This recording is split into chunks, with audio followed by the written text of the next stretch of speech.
Okay, so Mel Hamlet made a video discussing abusive partners and their controlling of showers. She tagged me it was great. Go watch it. I'm gonna take it below. My ex, actually, this is one of the things that gets confusing about people who are themselves abusive, is a lot of the times they're very good at pointing out when other people are acting abusive towards other people. And it's one of the ways they hide in plain sight. So you can go watch the video. It's the most viral video on my page about my ex. But one time we were at my aunt's. My aunt was dating a man. So she had 2 kids prior, and then she had 2 kids with this guy.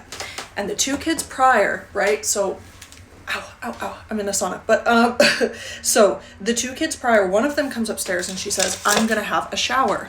And he goes, no, you're not. And she goes, I haven't had a shower in like 1 or 2 days. And he goes, you're not having a shower right now.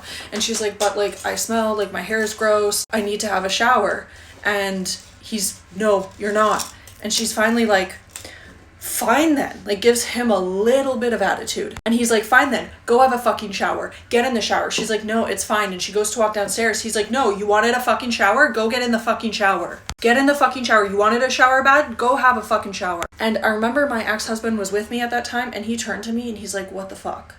And I was like, what the fuck? Now, I hate this man. I still fucking hate this man. I don't talk to my aunt. She's still with this man. But I remember sitting there and leaving, and my ex-husband was going on a tirade about like how wrong that was. And it's ironic because if you go watch the video, like he was also not great. But one of the things that abusers like to do is they like to point out other people's bad behavior. They like to point out when other people are being abusive. And that's also part of the why I didn't notice signs, because he was so like, why are people doing this? Why? His morality in my mind was so black and white.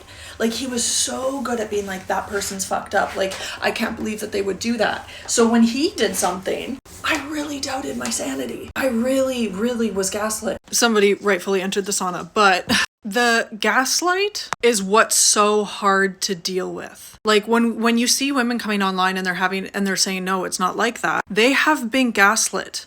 Like, depending on how long the relationship is, for a very long period of time. One of the things, I had PTSD after I got out of my relationship, and one of the things that I really struggled with was anybody else, as I was cutting people out of my life and making new friends and trying to navigate relationships again. And that's the thing, is you have to learn how to navigate relationships again.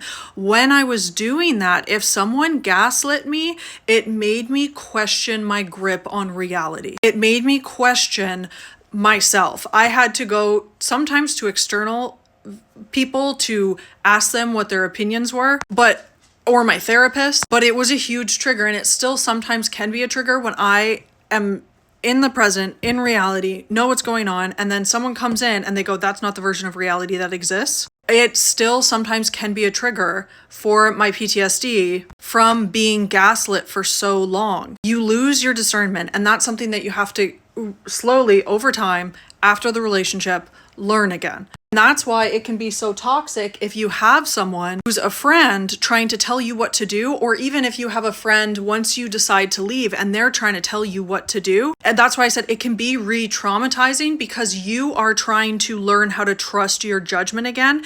And when you have external people around you coming forward saying, you need to do this, you need to do that, and they're telling you specifically how you need to live your life, for me that was extremely triggering, because I was trying to learn how to trust myself again.